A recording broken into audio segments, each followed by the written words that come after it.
A day in my life as a trying hard content creator. Hindi ako usually nagvo-vlog sa work guys, pero gusto ko ang i-share sa inyo kasi super proud ako sa accomplishments sa mga estudyante ko.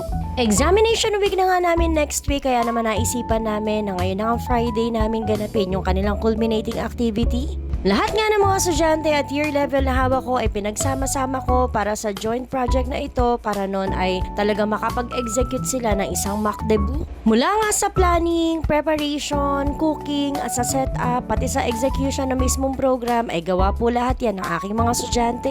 Kulang 1 month nga lang din yung mismong preparation nila, pero maaga ko naman na i-announce na ganito nga yung magiging final activity nila sa mga subjects nila sa akin.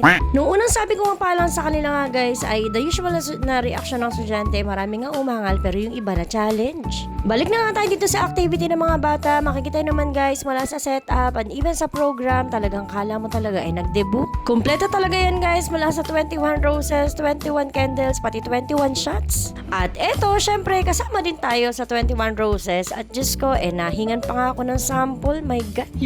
Ilang ulit ko pa bang kailangang aminin na hindi nga ako marunong sumayaw? Diyos ko. Pagdating naman sa food guys ay plated o American service na lang ang napili nila kasi ang bawat isa sa kanila ay kailangan ding mag-multitask. At syempre guys ay nag-invite nga rin pala ako ng mga school officials namin para mag-judge or para mag-grade sa kanila, kasama nga yung anak ko dyan. Ito nga pala guys yung dessert table nila at tingnan nyo naman yung 21 shots nila. Disclaimer lang po at iced tea nga yan at hindi totoong alak. Habang tinitinan ko nga silang lahat dyan during the event ay talagang hindi ko mapigilan na ma-proud sa mga anak ko kasi nga talaga marami din mga challenges yung mga naging kinaharap nila dyan, including yung financial challenges nila, yung time, yung pagod, and then yung syempre yung planning.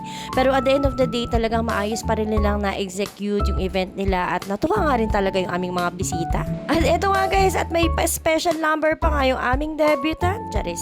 Sa mga experts nga po na nanonood dyan, ay pagpasensyahan nyo na at alam ko ay para sa inyo hindi po perfecto, pero para sa akin na teacher nila ay talagang proud na proud po ako sa mga anak ko kasi kahit papaano ay talagang nakapag-execute sila ng event ng sarili lang nila. At syempre guys, pagkatapos ng event, syempre feedbacking kami and then pinarang ko pa nga sila dyan.